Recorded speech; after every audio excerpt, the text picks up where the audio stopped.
Akbar Hashemi Rafsanjani has died. He'd earlier been taken to hospital in Tehran with heart problems. The 82-year-old remained an influential figure in Iran. He led the Expediency Council, which is an important body that resolves disputes between the Parliament and the Guardian Council. Let's now speak to Al Jazeera's Dorsa Jabbari. She joins us live from the Iranian capital. And Dorsa, this was really a towering figure in Iranian politics. Just if you can tell us about a reaction there, this news has just come in, but what are you hearing? What are people saying about his death? Well, Miriam, we heard State TV officially announce Rafsanjani's passing just a few minutes ago, and officials are saying that it is absolutely a huge loss to the country, and also many people are in absolute shock. We only received news of him being taken to hospital a few hours ago. There was a lot of rumors about his death and his passing, but officially State TV has just announced that he has died at the age of 82. Now, Rafsanjani is a very, very important figure in this country. He not only was the former president, he led many different government bodies during his career. He was also one of the founding fathers of the revolution, which took place here in 1979, and also a very close friend and confidant to the supreme leader.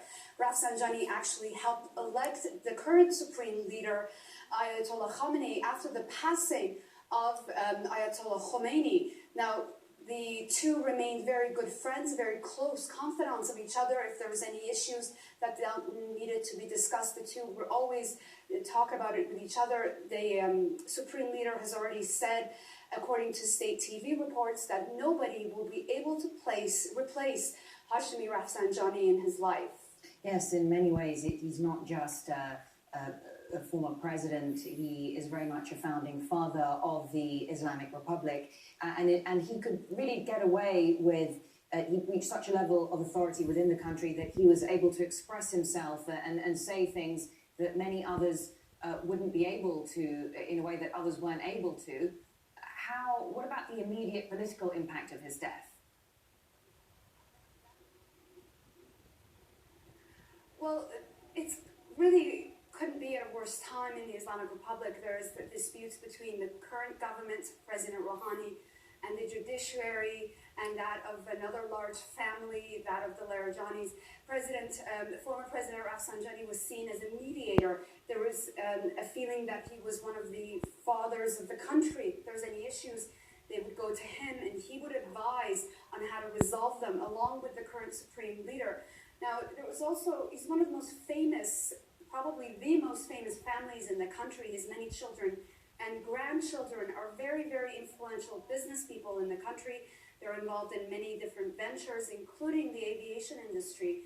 Now, the president himself, Hassan Rouhani, is also very much in favor, was in favor with former President Rafsanjani, because we know that Rafsanjani was very critical of former President Ahmadinejad. He was in favor of resolving that period of his presidency and moving forward.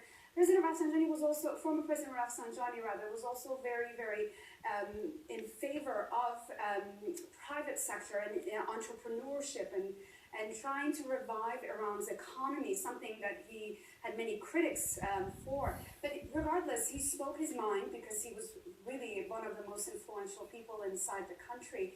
He wrote many books. He was actually imprisoned prior to the revolution under the Shah of Iran before 1979. So his whole life was dedicated to establishing the current system that is inside the Islamic Republic. Dorsa, thank you very much. Dorsa Jabbari with all the latest there from Tehran.